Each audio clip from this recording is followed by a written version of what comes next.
Hola, ¿cómo están? Muy buenos días, buenas tardes, aquí en T60 Digital, T60 en privado, ya saliendo del COVID al 100%, que estuvimos un poquito enfermos, gracias a Dios nada grave, pero ya estamos aquí nuevamente para hablar de un tema que seguramente va a ser de su interés, ¿no? Por favor, suscríbanse, toquen la campanita, sugieran los temas, para que aquí los estemos platicando de una manera muy sencilla y muy breve. Nos ayuda mucho que compartan, nos den likes, con todo lo que hacemos. Y hoy vamos a tratar de un tema, que me han estado sugiriendo. ¿Por qué a los judíos se les llama judíos? ¿Y qué pasó con las 10 tribus perdidas de Israel, ¿no? Siendo que a los judíos pues, se les podía llamar israelitas o hebreos por el idioma que hablan, hay quien le llama sionistas, etcétera, etcétera, pero el tema más conocido es que se le llama judíos. ¿Qué fue lo que pasó? ¿Por qué le denominamos judíos a los judíos? ¿Y qué pasó con las 10 famosas tribus perdidas? Vamos a hacer un pequeño resumen muy rápido para entender un poquito dónde estamos parados, algo histórico, ¿no? Abraham o Abraham, como querían ustedes llamarle, tuvo un hijo que se llamó Isaac. Isaac a su vez tuvo un hijo que se llamó Jacob. Muy rápido, no voy a delatarme mucho en este tipo de cosas. Jacob a su vez cambió su nombre por Israel y de ahí viene el nombre de Israel. Israel o Jacob o Jacob, como quieran llamarle, tuvo 12 hijos, uno de los cuales era Joseph o José, el cual fue vendido por sus hermanos. Es una historia que hasta se ha hecho un musical de ello, que es José el Soñador, películas y cosas así. Muy rápido, José, después de ser vendido, termina en Egipto por X circunstancias y con el paso de los años termina siendo el virrey de Egipto. Él, a su vez, después de algún tiempo, trae a sus hermanos a Egipto, y es así como el pueblo de Israel llega a Egipto. Y pese a lo que se diga de ella, no fueron un pueblo esclavo la gran mayoría de los años, o casi la totalidad de los años que estuvieron, no fueron un pueblo esclavizado. Pero bueno, de eso hablaremos en otra ocasión. José a su vez tiene dos hijos, y aquí es muy importante. Uno es Efraín y otro es Manasés, pero ninguno de los cuales hijos, José se casó con una mujer que no era obviamente del pueblo de Israel, sino se casó con una mujer egipcia. Entonces resulta que ya no eran 12 tribus, sino eran 14 las tribus de las cuales estamos hablando. Ok, a la muerte, obviamente, bueno, pues como ustedes saben, Israel sale de Egipto por conducto de Moisés, y después pues, duran en el desierto cerca de 40 años. Llega Josué, y Josué es quien los introduce a esta tierra llamada Canaán, que hoy conocemos, ¿no? Como Canaán, parte de la Cisjordania, Israel, Damasco y todas estas tierras, que por cierto hay que decirlo que estaban ocupadas, no estaban vacías, y tuvieron que pues haber un genocidio de algunos pueblos que hicieron los israelitas, y posteriormente, bueno, pues a otros los expulsaron de sus tierras, y otros, bueno, pues se revolvieron juntamente con ellos.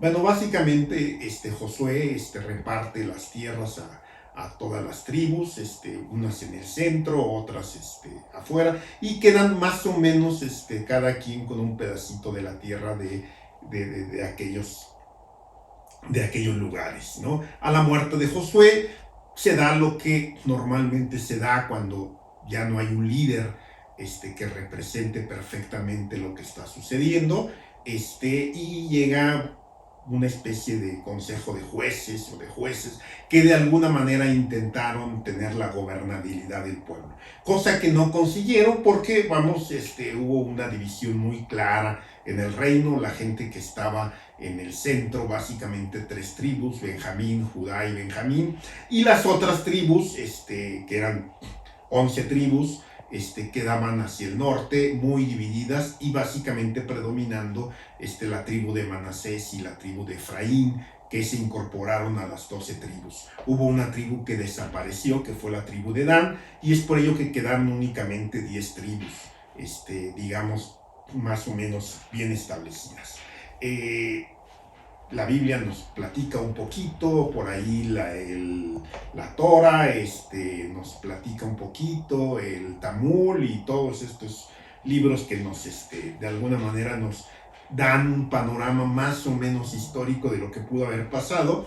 Llega un momento en el cual el pueblo necesita una unificación, y esta llega a través primero de Saúl, luego de David, principalmente de David, que es quien realmente unifica a los dos reinos, al reino del centro y al reino del norte, ¿no? Básicamente dos tribus son las que terminan dominando, que es la tribu de Judá y por el otro lado la tribu de Efraín. Así es como el reino de Israel se establece como un reino muy poderoso, muy fuerte, logra conquistar inclusive algunas tierras, básicamente por la mano de David y por la mano de su hijo Salomón. El reino prospera, crece, ¿no? Pero bueno, pues como todo en la vida, pues lleva a su final, a la muerte de Salomón, llega su hijo Roboam, y Roboam resulta ser pues no muy inteligente y no logra consolidar la unificación del reino, y es así como en el norte del reino se ejerce otro reino, un reino que encabeza Jeroboam, que casualmente era uno de los generales de su padre Salomón, y se logra una división de los dos reinos total y completamente. Ahí ya eran básicamente dos países, ¿no? El reino del norte, donde predominaba la tribu de Efraín, y el reino del centro, donde dominaba la tribu de Judá. Con el paso de los años, contemplamos que hubo una nueva guerra, ¿no? En la cual la tribu del norte de Israel, que denominaba Efraín, fue derrotada por los asirios, los persas, y dispersaron al pueblo de Israel, no al pueblo judío. Recordemos que el pueblo judío se asentaba en el centro. El pueblo de Israel, que era la parte del norte que denominaba Efraín, fue la parte que fue dispersa por lo que hoy conocemos como parte de Turquía, norte de África, lo que hoy conoceríamos como Irán, Irak y toda esa parte, todo lo que pertenecía al reino de Persia. Este pueblo fue disperso, estas famosas 10 tribus fueron dispersas, no así la tribu de Judá, que recordemos que ya Judá, Leví y Benjamín se habían fusionado en una sola tribu, que era la tribu de Judá. Estas no fueron conquistadas ni fueron dispersas por los asirios. Estas se mantuvieron prácticamente unidas en una sola tribu, que fue la tribu de Judá. Las otras 10 tribus, que son las famosas 10 tribus perdidas, fueron las que entraron en la dispersión en prácticamente todo el mundo conocido de aquellos años. Judá, por el contrario, siempre se mantuvo intacta todos los siglos. Los persas no lograron conquistarlo y quedaron ahí. Es ahí donde se da la dispersión de estas 10 tribus. Estas 10 tribus se dispersan prácticamente por todo el mundo. A la caída del imperio asirio o persa, llega un nuevo imperio dominante, que es el imperio romano, el cual logra que alguna parte de esta dispersión regresara, pero ya con características muy diferentes. Es así como vemos ya en el tiempo de los macabeos, en el tiempo de Jesús posteriormente, que estas tribus del norte ya tenían características muy diferentes y totalmente ya no conceptualizadas con la tribu del centro, que era la tribu de Judá, que eran los judíos, ya totalmente establecidos como una tribu muy establecida y que permanecía en lo que hoy conocemos como Jerusalén, como un poquito hacia abajo, Gaza, etcétera, ya perfectamente establecidos como la tribu de Judá. De ahí viene, obviamente, la idea de que ese es el pueblo judío. Todo el pueblo o las diferentes tribus fueron esparcidas por todo el mundo, Así es como llegamos pues al Imperio Romano, ¿no? Y posteriormente de la caída del Imperio Romano y de lo que sucedió, pues vemos que los cristianos llegaron a dominar gran parte de estas tierras, llegaron a 3-4 siglos después, hasta que Saladino los expulsa en la Edad Media. Sin embargo, siempre se conservó una pequeña parte en Jerusalén que era judía. Esa parte nunca se quitó hasta básicamente nuestros días, después de la Segunda Guerra Mundial, cuando el presidente Truman establece el Estado israelí. Aquí es muy importante decir que lo que estableció fue el Estado israelí, no fue el Estado judío. Por eso es que cuando de repente leemos los libros de la Biblia, como la carta de Pedro, las cartas de Juan, las cartas de Santiago, nos damos cuenta que estos apóstoles del cristianismo, a quien le hablaban era la dispersión, no le hablaban a los judíos.